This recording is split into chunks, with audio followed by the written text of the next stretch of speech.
WPTV.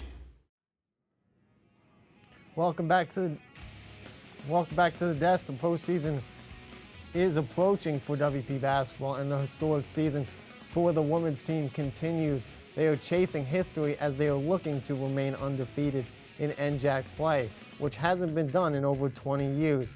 Here to break down some ball is Matthew Jinks, AJ Tierney, Danny Kay, and Dave Dog Gordon. The women's basketball team is coming off a win on Wednesday against Rutgers-Newark, improving their record to 20-1. And you heard me correctly, 20-1. David, break down this game for us. With pleasure, Coop. So, final score, Pioneers 97, Scarlet Raiders 49, field goal percentage of 44.2 for the Pioneers to the Raiders 31%, rebounds in favor of the Pioneers 56 to the Raiders 33, and steals being from the Pioneers 16 and the Raiders with 8. Jinxie, I will swing things over to you. Give us a player that is worth highlighting from this game. Whenever we have one of these questions on Sports Desk, Patty Walsh is always a go-to answer for me. She had a double-double in this massacre of a game, 21 points, 12 rebounds, 9 for 17 on field goals, 2 turnovers and 2 blocks. One of the leaders of this team. She's a main contributor every time she's on the court, and without her, I don't think they're the team they are today. Yeah, I mean, who else would we be talking about without Patty Walsh? AJ, I'll swing things over to you. Coop, all I got to say is you're looking very frisky today. I love the gray suit and everything. But I got to go with senior guard Luna Kirby. I mean, in this game, she averaged 6 minutes. She was 4 for 6 from field goal percentage. She had 1 3-pointer, 2 assists, and 13 points in the game. And on the season, she's averaging 5.2 points a game with already 109 points. I mean, it's hard not to put her name in this list. Mr. Karp. Yes, Mr. Cooper. Give us a player that's worth highlighting. I'm going to go with 6-man of the year contender, Megan Sears. Megan Sears coming off the bench the other day, 12.6 rebounds and a fantastic performance. Not just this game, but all year long. She's been a pleasant surprise, a grad student from Stockton who played softball and volleyball for 3 years in Stockton and now hasn't played basketball in 4 years and has been a very great surprise for the Pioneers. Being that 6-man, coming off the bench, had a great game in Montclair. I think Megan Sears can be, if they had an award for the 6-man of the year in the NJAC, I think that she's definitely at the top of that list because she has been outstanding this season. David, this player had a pretty darn good game on Wednesday against Rutgers-Newark. Talk to us about her. I'm going to go with Mena Hobbs. You know, she had 14 points and a season-high 7 rebounds, 1 assist, shooting 6 of 8 from the field. You know, she shot very good and arguably could have put up, you know, her best performance of her career at William Patterson, and she's someone that the Pioneers could look for down the stretch to be that person, especially come NJAC playoffs. The Pioneers are now ranked 20th in the country with much help from extraordinary seasons by their veterans on the team. David, give us a player that you expect to take a leap next season for the Pioneers. I got to go Madison Chiera. You know, she's averaging 8.8 points per game, 3.2 rebounds, 3.1 assists. I think she's having one of her best seasons, if not of her career, and she could definitely make a case for, you know, being the guard, #1 guard next year. 158 points, 8.8 averaging, points, assists 55, and steals 34 on the year. You know, she's definitely someone her teammates could look up to, especially when the incoming freshman next year, and she could definitely be that top guard. And I think she's going to even have a better season next year. Yeah, Chiera is definitely having a bounce-back junior season from her underclassmen years. Jinx, I'll go to you. I have to go with Leilani Pinder, the sophomore guard. I fully see her coming in as a starter next season. This season, she has 83 points with 22 assists, 53 rebounds, and 17 steals. She's been a big help this year for the Pioneers, and I fully see her transitioning into that starter role next year. Leilani Buckets, as they call her. I will go to you, Karp. I'm gonna go with second-year player KG. They call her KG, Kaylin Gowdy.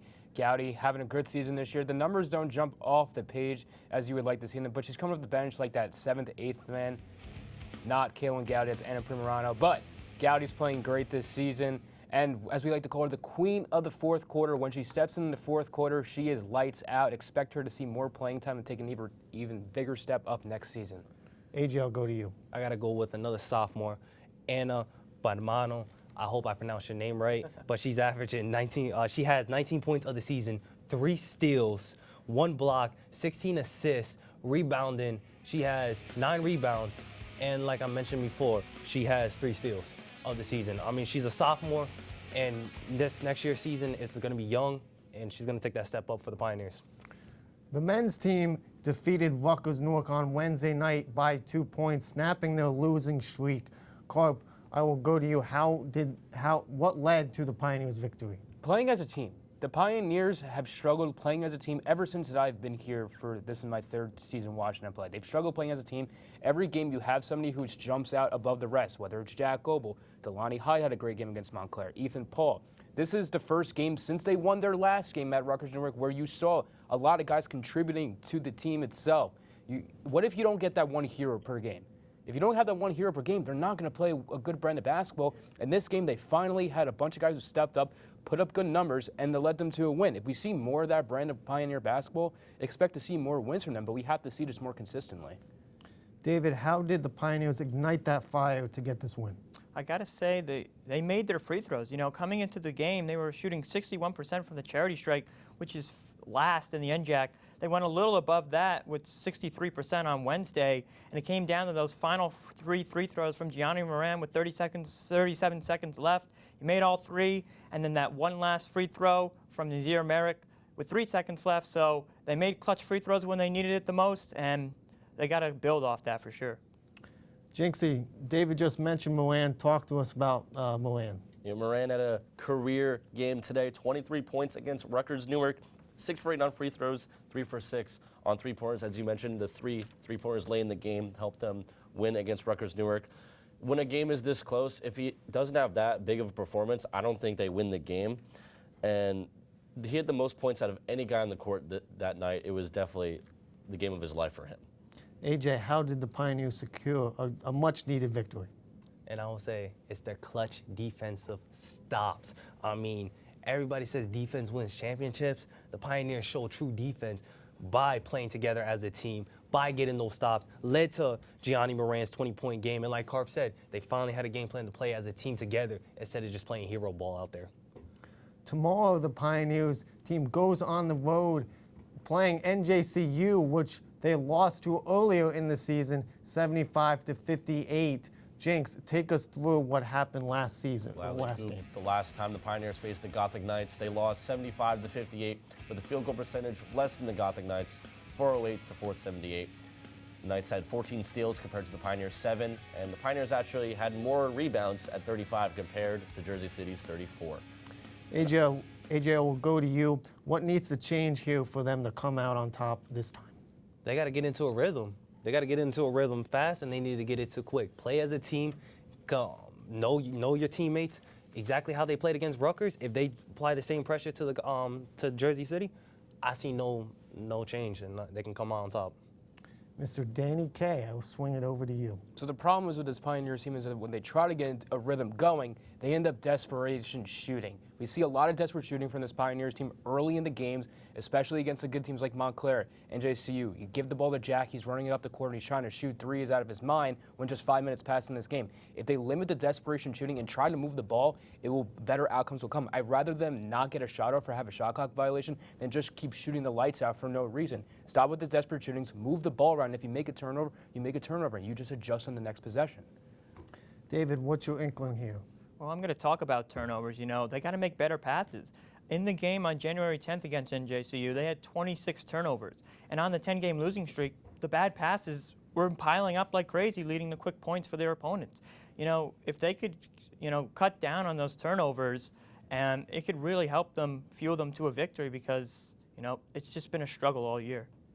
Jinxie, round us out here for the block with what needs to change for the Pioneers to get a victory. They have to avoid that scoreless stretch that they tend to go on in most games. Last game against Jersey City, the game was tied at 14 at one point in the game, and the Knights scored 17 of the next 19 points to take a 31-16 lead. My apologies. And the last game against Rutgers-Newark, we saw it was mostly back and forth. The longest scoring streak there was 7 points. If they keep the game close and avoid those empty possessions, then I think they'll have a good chance in this one. That is a recipe for success. That will do it for WP Basketball this week. Stay tuned because we're going to send it over to Bijan and the NBA folks to break down the NBA trade deadline here next on WPTV.